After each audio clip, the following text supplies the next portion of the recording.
So today we are going to start with functions, right? Functions एक ऐसा topic है जो आपका 12th क्लास का न्यू टॉपिक्स में जब हम बात करते हैं कि हम 12th में क्या सीखते हैं, so it's the first topic to learn, right? इससे पहले हमने पढ़ा कि बेसिक्स ऑफ पाइथन क्या थे, we did the various data structures, list, tuple, string, dictionary, वो सब आप 11th में एक बार कर चुके थे. That's why it comes under revision tour, right? And now we are going to do functions. अब फंक्शंस में हमारे पास क्या होता है? सो फंक्शन की डेफिनेशन बेसिकली क्या होती है? It is a named block of statement. Named block of statements used to accomplish a task when it is invoked, or we call it called. So when it is invoked, when it is called, it performs a specific task that is said to be a function. So अभी तक आपने देखा कि जब हम Python में कोई programme लिखते हैं तो हम एक के बाद एक स्टेटमेंट्स लिखते जाते हैं कि भाई अगर आपको टोटल एंड परसेंटेज मार्क्स निकालने हैं स्टूडेंट के, तो आपने पहले फर्स्ट सब्जेक्ट के मार्क्स इनपुट कर लिए, सेकंड के कर लिए, फिर टोटल निकाल लिया, फिर एवरेज निकाला, प्रिंट करा दिया, सब एक के बाद एक आ रहा है. पर अगर हम अपने पूरे प्रोग्राम को छोटे छोटे पार्ट्स में डिवाइड कर दें, डीकम्पोज कर दें इन मीनिंगफुल पार्ट्स, और उनको एक नाम दे दें, और जब हमें वो काम करना हो हम उसको कॉल कर लें, वो होता है फंक्शन. बेसिकली इट्स लाइक कि आपको एक बंदे को सारा काम नहीं देना है, आपको उस काम को छोटे छोटे पार्ट्स में डिवाइड करके अलग अलग लोगों को असाइन कर देना है, और फिर जब उनसे उनका रिजल्ट चाहिए तो उनको कॉल करना है, वो आपको रिजल्ट दे देंगे. That is basic meaning of function. तो हम फंक्शन बनाते क्यों हैं? फंक्शन क्यों बनाते हैं? फंक्शन बनाने का पर्पस होता है सबसे पहला रीयूजेबिलिटी ऑफ कोड. एक कोड जो एक बार लिखा गया है उसको हम कितनी भी बार कॉल कर सकते हैं. ठीक है, तो हम बात कर रहे हैं यूजर डिफाइंड फंक्शंस की. यहाँ पे स्पेसिफिकली यूजर कौन है? यहाँ पे हम प्रोग्रामर्स. ठीक है, सो यूजर डिफाइंड फंक्शंस जिसे यूडीएफ भी कहा जाता है.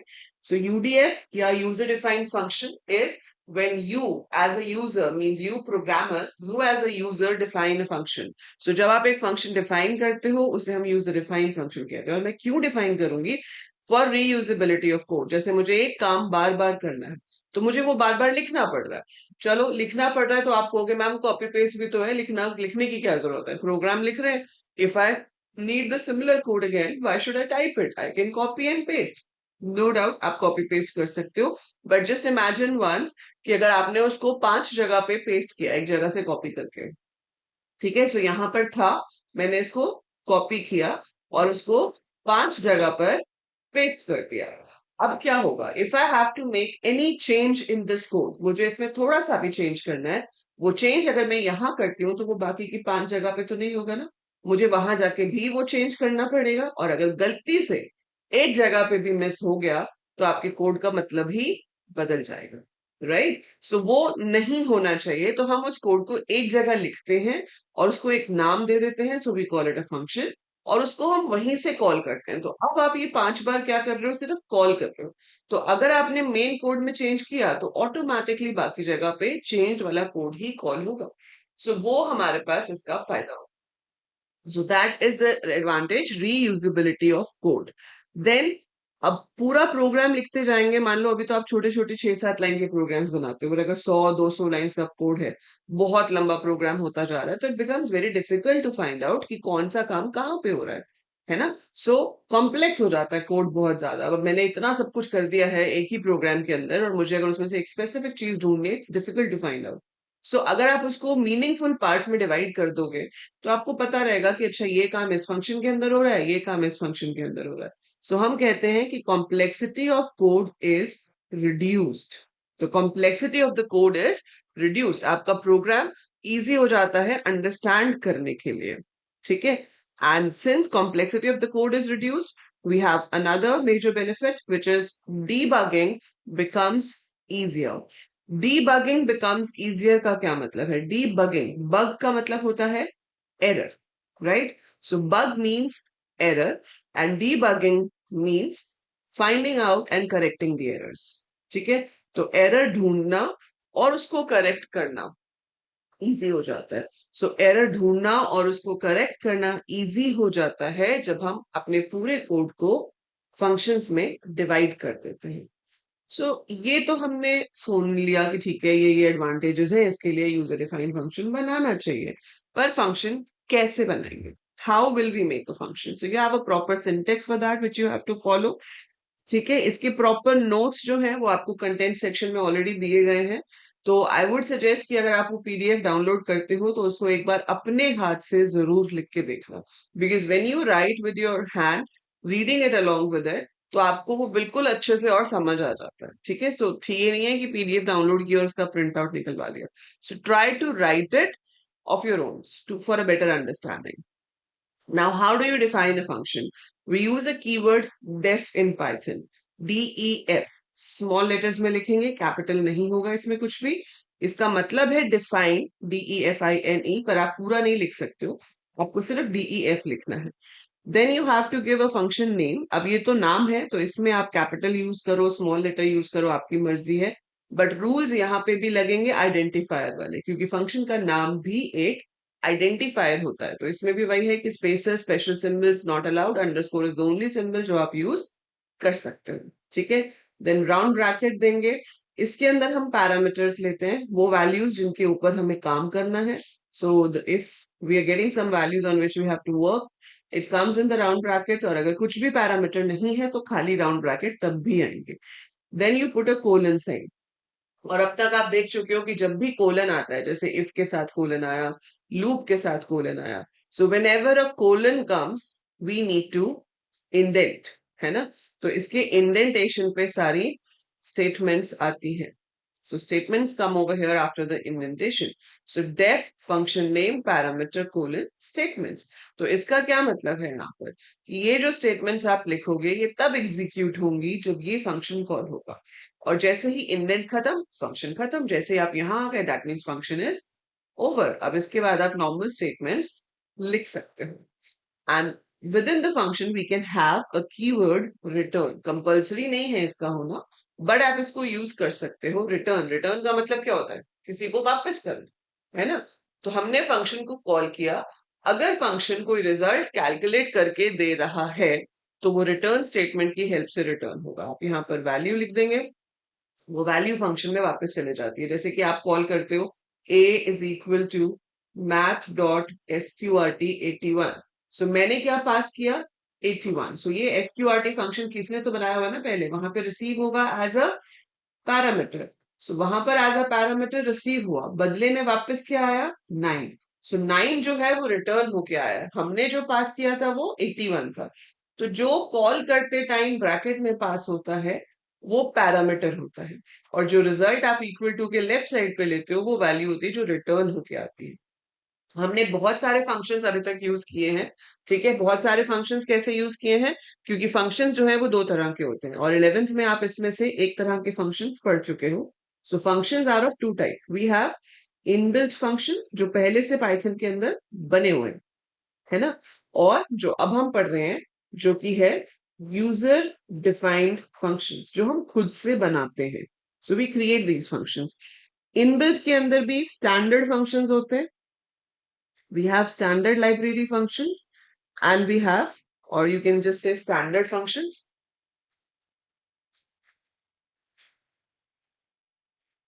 and the second one is library functions.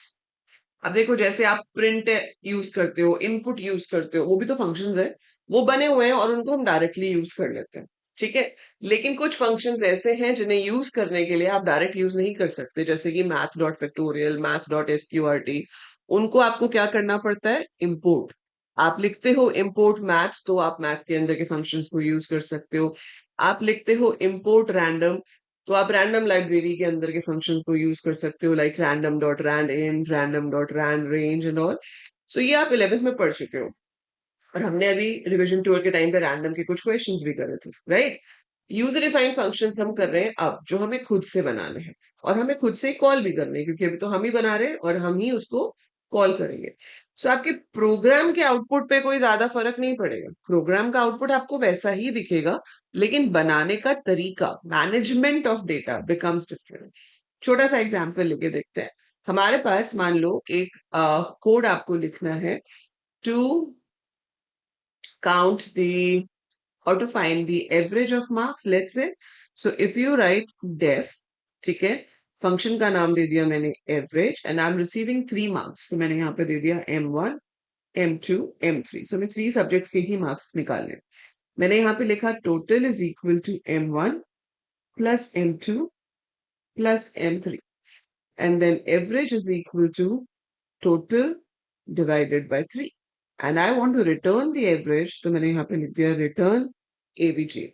अब सिर्फ इतना लिखने के बाद अगर आप इसको सेव करते हो और एग्जीक्यूट करते हो तो कोई आउटपुट नहीं आएगा, क्योंकि फंक्शन बना तो है पर कॉल तो नहीं हुआ, और फंक्शन तब तक काम नहीं करेगा जब तक वो कॉल ना हो।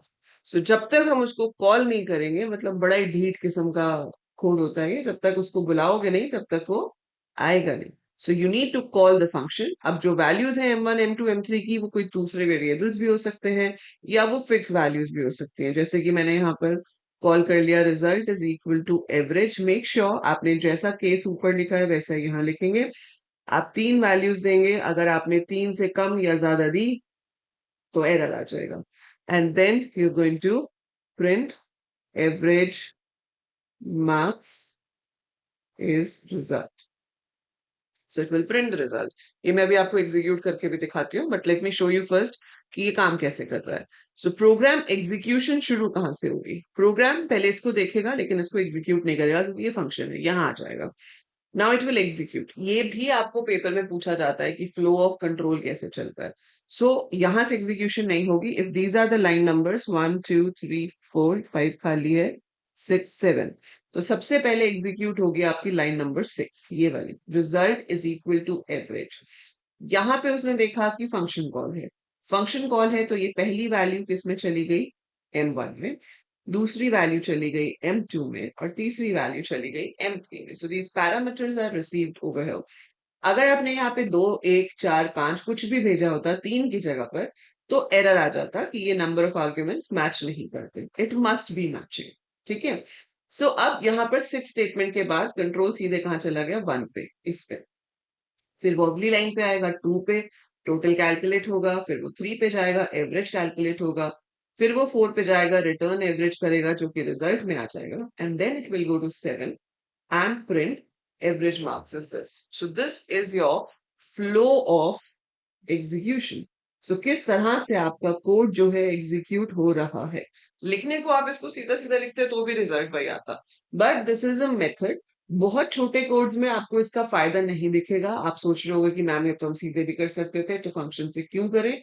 But when you make longer codes, जब हम बड़े बड़े कोड्स बनाते हैं तो बहुत ज्यादा कोड हो जाता है और वहां पर फंक्शंस आपको हेल्प करते हैं to manage your code well, ठीक है। But this is how the flow of execution goes जब हम एक फंक्शन को कॉल करते हैं, ठीक है। अभी मैं आपको इसको एग्जीक्यूट करके दिखाती हूँ, बट उससे पहले just let me know if you have any doubt still है।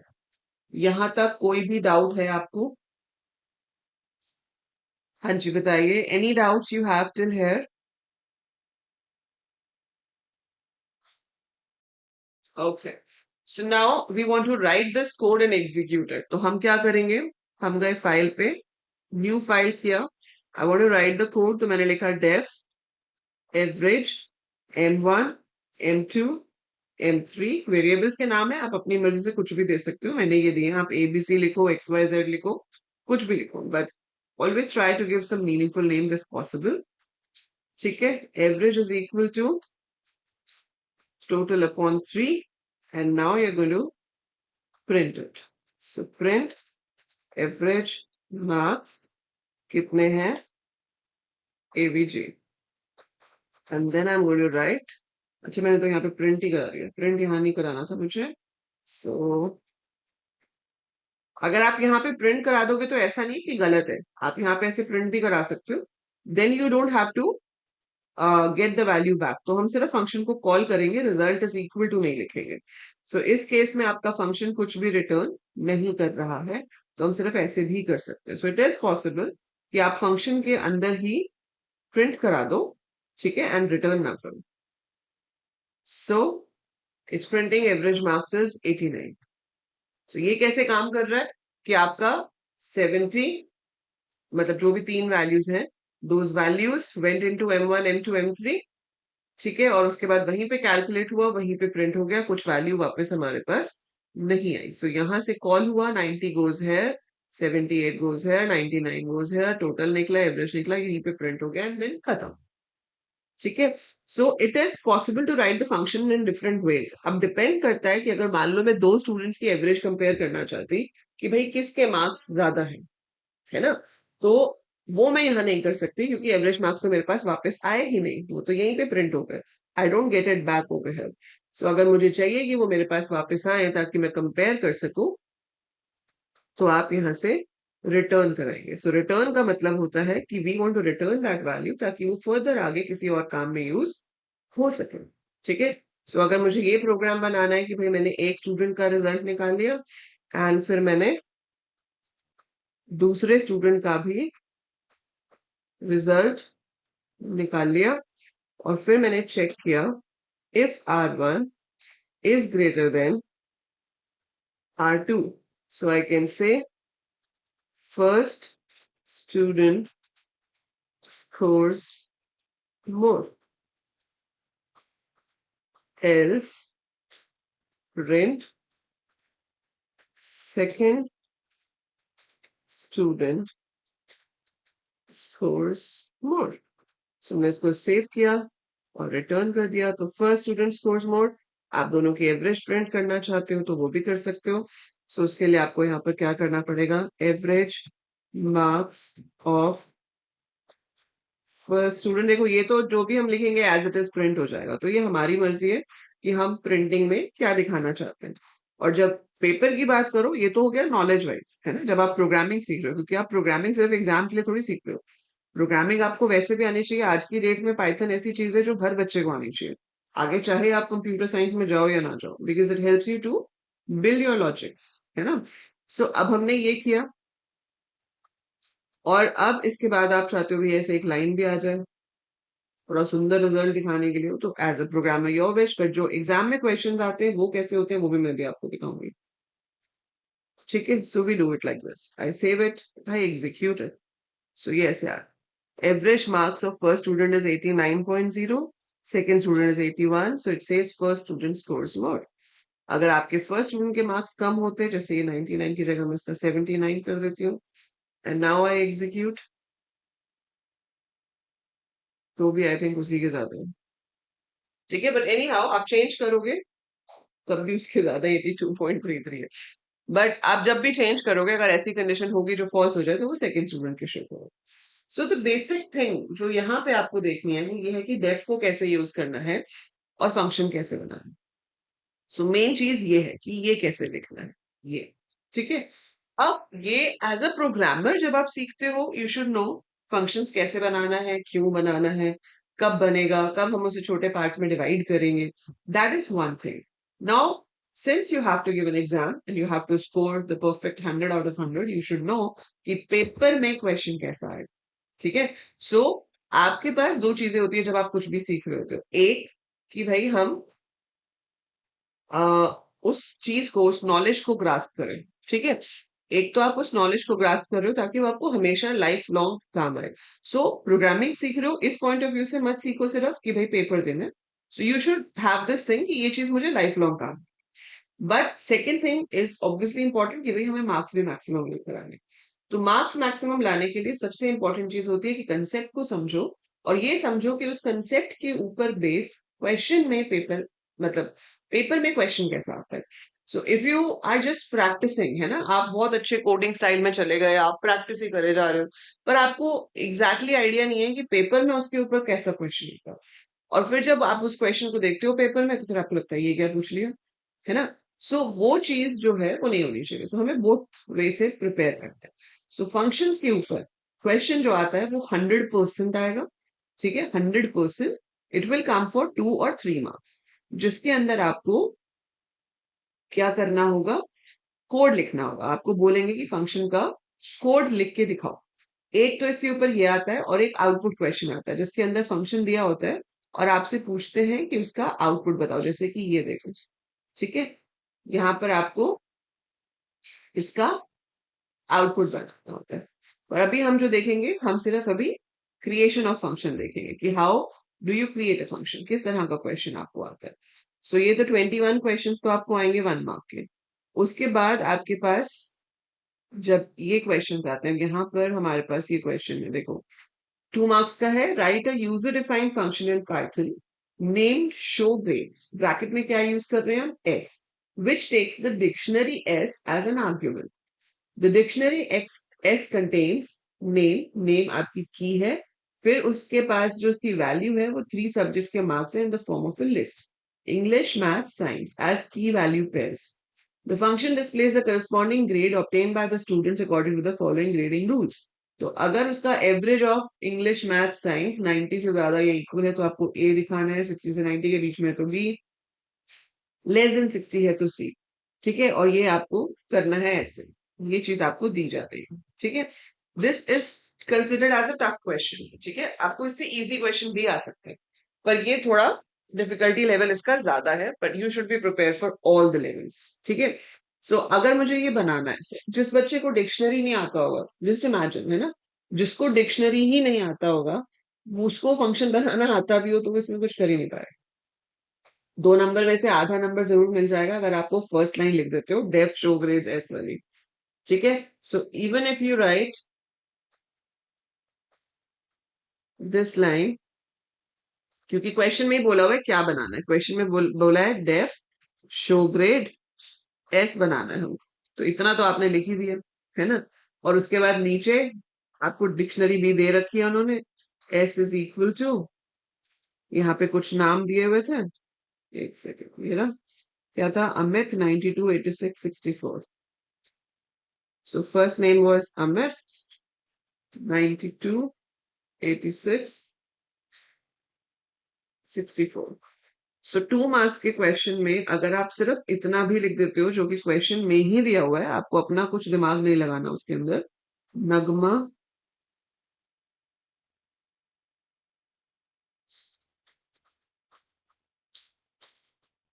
नगमा के कितने थे, 64 65 42 43, 65 42 43, and then we have David, David के कितने हैं, 92 90 88, 92 90 and 88, डिक्शनरी क्लोज इसके थे 65, राइट। एंड यहां से आपको कॉल कर देना है शो ग्रेड, ब्रैकेट में एस। एक चीज और आप ध्यान से देखोगे उसके अंदर कि आपको फंक्शन से कुछ रिटर्न करने के लिए बोला गया है या सिर्फ प्रिंट करने के लिए बोला गया है। तो यहां पर आपको बोला गया है प्रिंट कराने के लिए, the function displays the corresponding grade obtained by the students, return कराने के लिए नहीं बोला है। तो ये चीज आपको एक फंक्शन के क्वेश्चन में ध्यान से देखनी पड़ती है कि हमें रिटर्न कराना है या प्रिंट कराना है, तो आपको यहाँ सिर्फ प्रिंट कराना है, तो रिटर्न स्टेटमेंट का यूज नहीं होगा। ठीक है, अब सारी कहानी आती है कि भाई डिक्शनरी यूज करनी आती है या नहीं। अगर नहीं आती तो डिफिकल्ट, आप इसको नहीं कर पाओगे, इतना सा लिखोगे, आधा नंबर मिल जाएगा 2 नंबर में से। ठीक है, बट अगर आती है तो बहुत अच्छी बात है। डिक्शनरी के ट्रेवर्सल का रूल क्या होता है, फॉर नेम इन एस, तो by default it traverses the keys. So एक एक करके नाम आएगा, नेम में पहले अमित आ जाएगा, फिर नगमा, फिर डेविड। अब आपको उसके एवरेज मार्क्स निकालने हैं, जिस चीज के एवरेज मार्क्स निकालने हैं वो एक लिस्ट है। तो आप लिस्ट के लिए क्या कर सकते हो, एवरेज इज इक्वल टू, सबसे पहले तो मैं उसके मार्क्स निकाल लेती हूँ अलग से। सो मार्क्स कहाँ से आएंगे, एस नेम से। सो ऑब्वियसली जो डिक्शनरी है उसमें की हमने यूज किया नेम को, तो अगर मैं एस अमित लिखूंगी तो अमित की जो लिस्ट है वो मार्क्स में आ जाएगी, अगर नगमा होगा तो नगमा की जो लिस्ट है वो मार्क्स में आ जाएगी। Similar way David. अब आपको उसका एवरेज निकालना है मार्क्स का, तो हमारे पास एवरेज नाम का कोई फंक्शन नहीं होता है लिस्ट के लिए, but we do have sum and we do have length. ठीक है, सो हम क्या करेंगे, sum of marks divided by length of marks, या आप डायरेक्ट 3 भी लिख सकते थे क्योंकि हमें पता है कि 3 ही सब्जेक्ट के मार्क्स है। सो आप लेंथ ना भी यूज करो, आप लिख सकते थे sum of marks divided by 3, both are correct. ठीक है, ऐसे लिखोगे तो भी ठीक है, सम ऑफ मार्क्स अपॉन 3 लिखोगे वो भी ठीक है। कुछ लोग ऐसे भी लिख सकते थे, marks 0 plus marks 1 plus marks 2 brackets में डिवाइडेड बाय 3, पर इतना लंबा लिखने की क्या जरूरत है जब हमारे पास सम फंक्शन है। ठीक है, अब रिटर्न नहीं कराना, अब आपको ग्रेड प्रिंट कराना है। तो अब आप चेक करोगे कि ये जो एवरेज आया है, अगर ये 90 से ज्यादा है तो आपको प्रिंट कराना है name along with the grade which is A plus A sorry, ठीक है। 60 से 90 में B है और फिर C है, और नेम के बीच में एक हाइफन साइन भी आ रहा है, तो we can give a hyphen like this inside this only.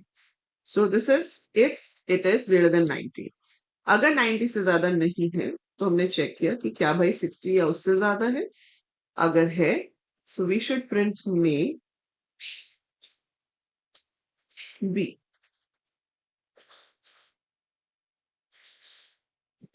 Same way here it was A। अब अगर A भी नहीं है, B भी नहीं है, so it's going to be C। So we are going to print name C। Simple.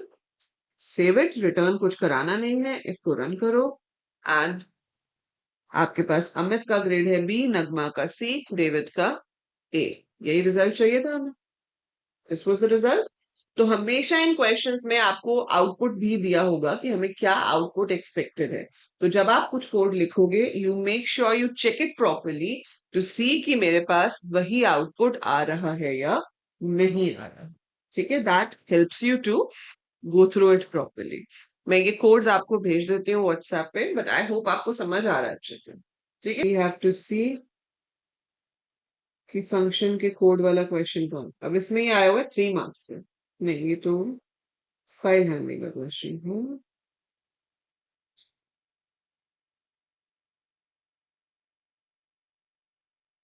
ये रहा, right a function e o replace in Python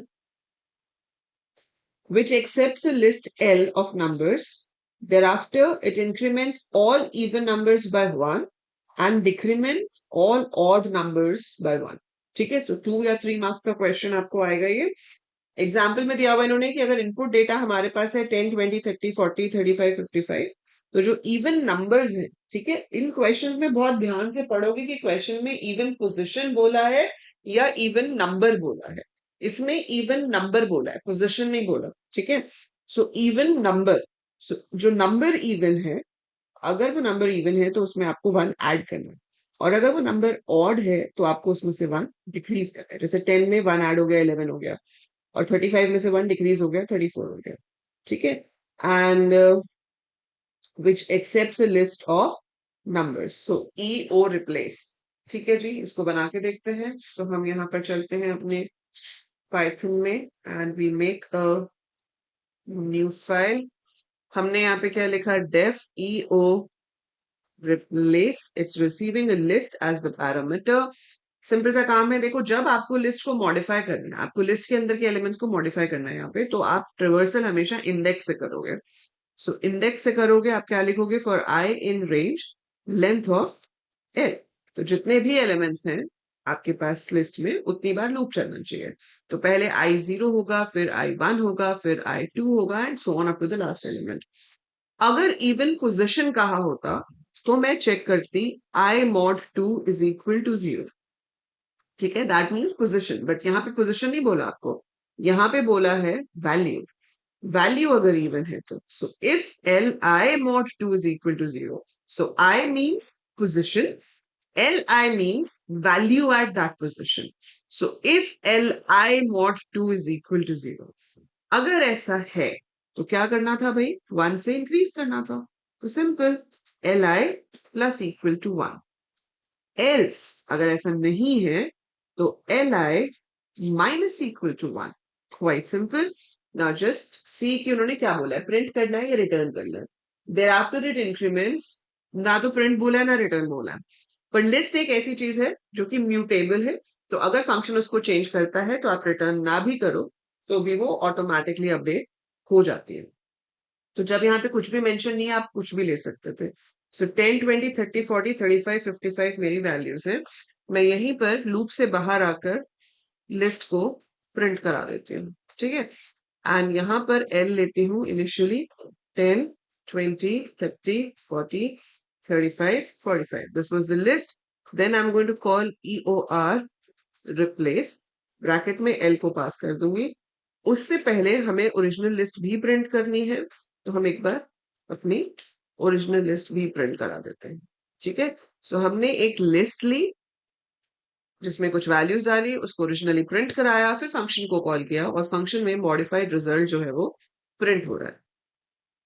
देखो आ रहा है ना, 11, 21, 31, 41, 34, 44। इसी में अगर आप ऐसे भी कर देते कि आपने यहाँ पे प्रिंट नहीं कराया, यहाँ से हटा दो और फंक्शन कॉल के बाद आपने इसको प्रिंट करा दिया, तो भी सेम रिजल्ट आएगा। ठीक है, क्योंकि लिस्ट म्यूटेबल होती है।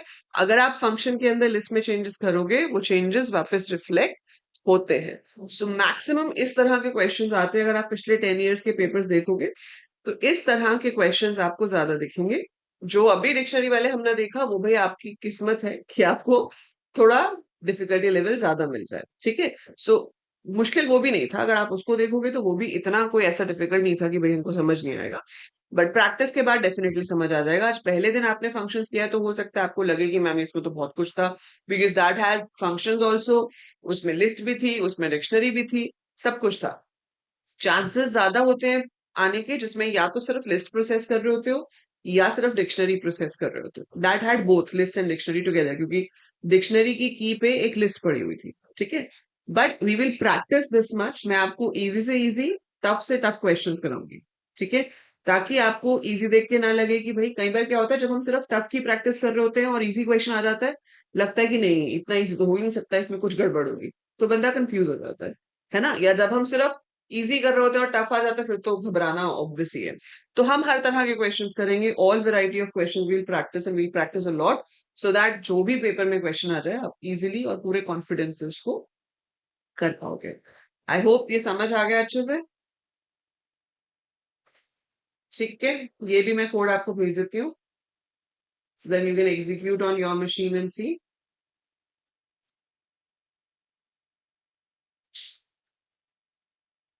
ठीक है जी,